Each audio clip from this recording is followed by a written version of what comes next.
Olá, pessoal. Eu sou o Paulo Rogério. Boa tarde, bom dia ou boa noite, dependendo do horário que vocês estiverem olhando esse vídeo. Nós vamos a mais uma gravação de um acórdão, a apresentação de um acórdão do Tribunal de Justiça Militar do Rio Grande do Sul. E neste, ele traz uma decisão interessante que vai falar de dois princípios. O princípio da fragmentariedade e o princípio da intervenção mínima. É bem interessante. Nós veremos que a nossa Justiça Militar Estadual do Rio Grande do Sul, ela tem evoluído muito em cima dos princípios.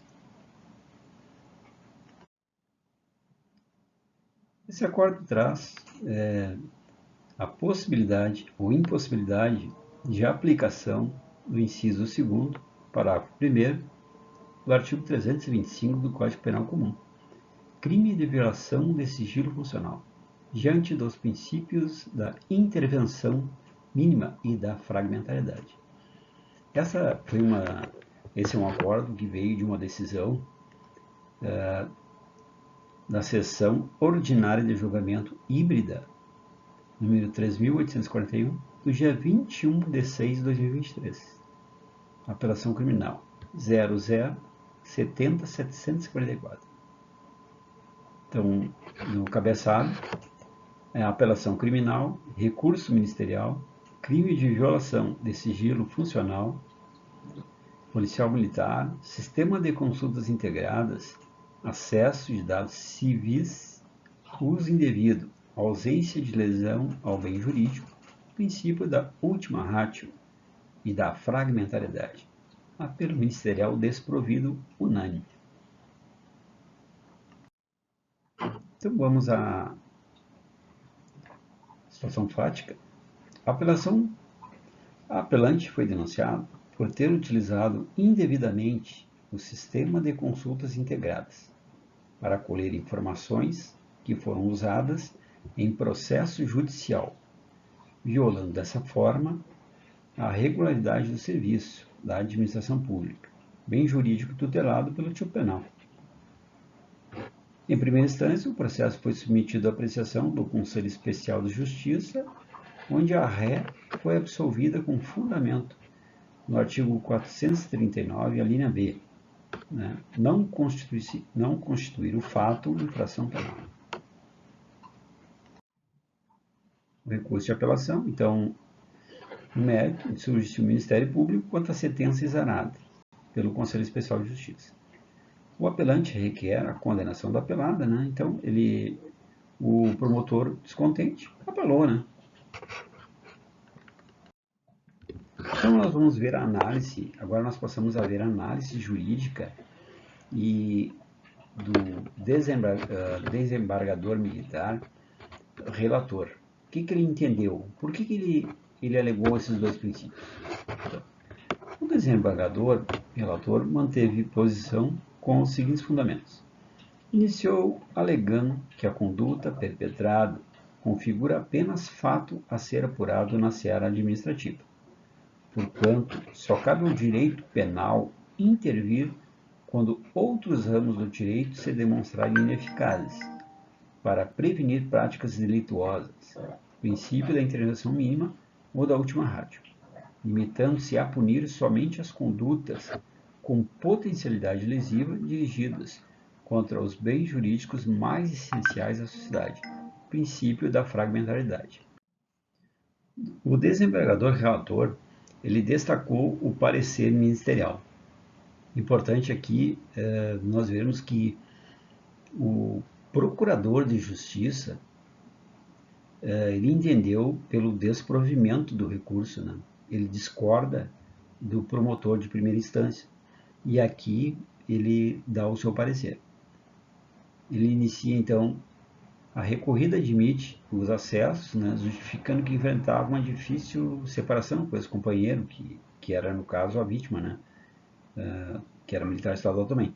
Então, alguns pontos ela relata da dificuldade dela em obter alguns dados, que ela acessou o sistema exclusivamente para buscar dados que foram trazidos àquele processo.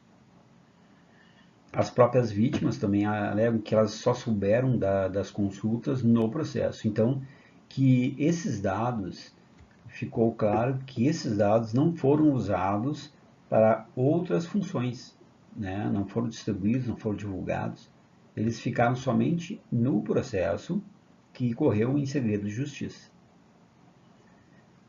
Acontece, portanto, que os fatos desenrolaram, né? Então, diante dessas circunstâncias e frisando novamente que o uso das informações permaneceu restrito àquela ação judicial, não vejo como os fatos descritos na denúncia possam interessar ao direito penal.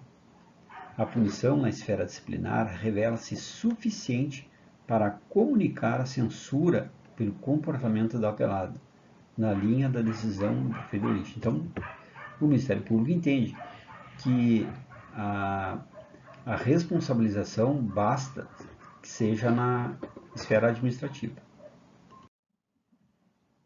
O procurador ainda juntou uma jurisprudência, né, que leciona possuir o Estado mecanismos de controle social para promover o bem-estar social, onde o direito penal é a última ratio, de modo que a sua aplicação deve obedecer aos princípios da intervenção mínima e da fragmentariedade. Habeas corpus, o relator ministro Ribeiro Dantas, da quinta turma do STJ. O relator continua, né? Então, aí o relator também trouxe argumentações da sentença recorrida, né? que foi do julgador de primeira instância, que ele fundamentou lá, o julgador fundamentou que a acusada admitiu que consultou o sistema. No entanto, não há provas que ela tenha feito uso dos dados para outros destinos que não tenham sido o próprio processo. Ocorrido em meio a circunstâncias absolutamente restritas, de modo aparentemente justificado, né? Aparentemente justificado. Por outro lado, ainda que efetivamente o acesso da acusada tivesse ocorrido em nome de atender algum outro interesse pessoal não identificado, tratar-se-ia de fato atípico, à vista dos mais recentes entendimentos do Tribunal de Justiça Militar. Então, o juízo da primeira instância entende que, independente da função que ela usou os dados, o tribunal tem entendido que a responsabilização no uso do sistema de consultas integradas, o uso irregular do sistema, ele pode ser responsabilizado e deve ser responsabilizado na esfera administrativa. E essa decisão que ela juntou, inclusive, é do mesmo desembargador que está decidindo esse processo que nós estamos comentando, né? O desembargador militar Paulo Roberto Mendes Rodrigues. Ela traz apelação. Nessa apelação que ela juntou, esse acórdão que ela juntou, traz. Vocês vejam que é o mesmo cabeçalho. Policial militar, sistema de consultas integradas, acesso de dados de civis, uso indevido, ausência de lesão ao bem jurídico, princípio da última ratio e da fragmentariedade. A simples consulta ao sistema de consultas integradas da Secretaria de Justiça e Segurança pelo policial militar seria atípica, já que é autorizado para acessar o sistema. Assim, é necessário verificar se houve uso dos dados indevidamente consultados do sistema de acesso restrito. No caso, embora tenha havido dolo em acessar indevidamente o sistema, isto é, descomedido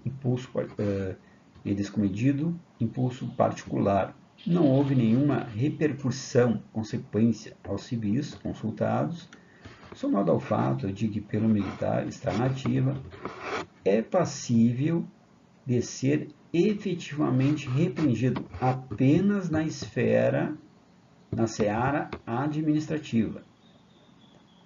Em caso, aplica-se os princípios da fragmentariedade e da última ratio, pois se trata de fato passível de solução à luz dos regramentos administrativo-disciplinares, de acordo com o princípio da intervenção mínima.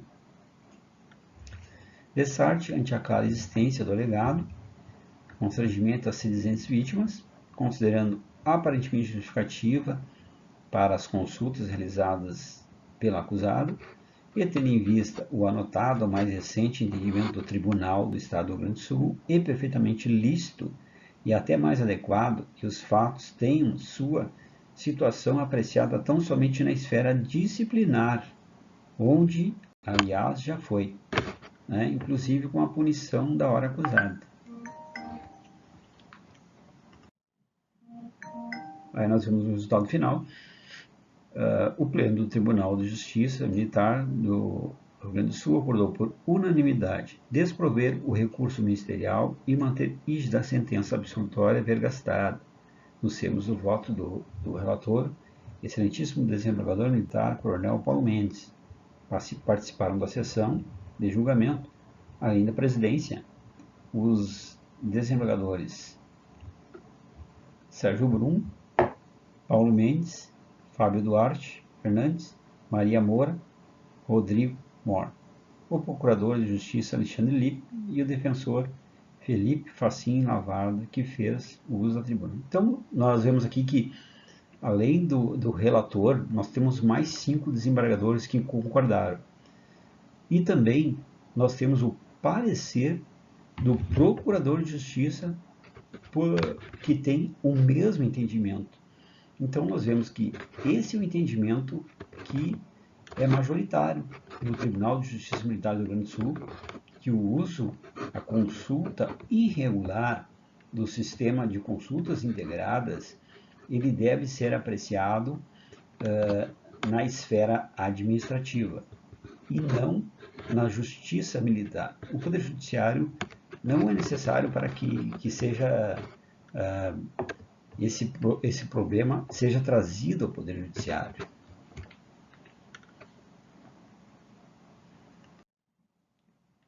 Então, resumindo, nós temos o princípio da última ratio, ou o princípio da intervenção mínima. O professor Cícero, nosso eterno capitão, Cícero Robes Coimbra Neves, em seu Manual de Direito Penal, da 6ª edição, página 104, cita o ilustre mestre Fernando Galvão. O princípio da intervenção mínima impõe que o direito penal somente intervenha nos casos de ataques graves ao bem jurídico, deixando aos ramos menos gravosos do direito a composição ofensas menos relevantes. Composição das ofensas menos relevantes. E o princípio da fragmentaridade limita-se a punir somente as condutas com potencialidade lesiva dirigidas contra os bens jurídicos mais essenciais à sociedade. Aí nós trouxemos um entendimento do nosso ilustre Damásio de Jesus, é consequência dos princípios da reserva legal e da intervenção necessária mínima. O direito penal não protege todos os bens jurídicos de violações, só os mais importantes. E dentre estes, não tutela todas as lesões. Intervém somente nos casos de maior gravidade, protegendo um fragmento dos interesses jurídicos. Por isso é fragmentário. Então, pessoal, muito obrigado por acompanhar esse acordo e até a próxima.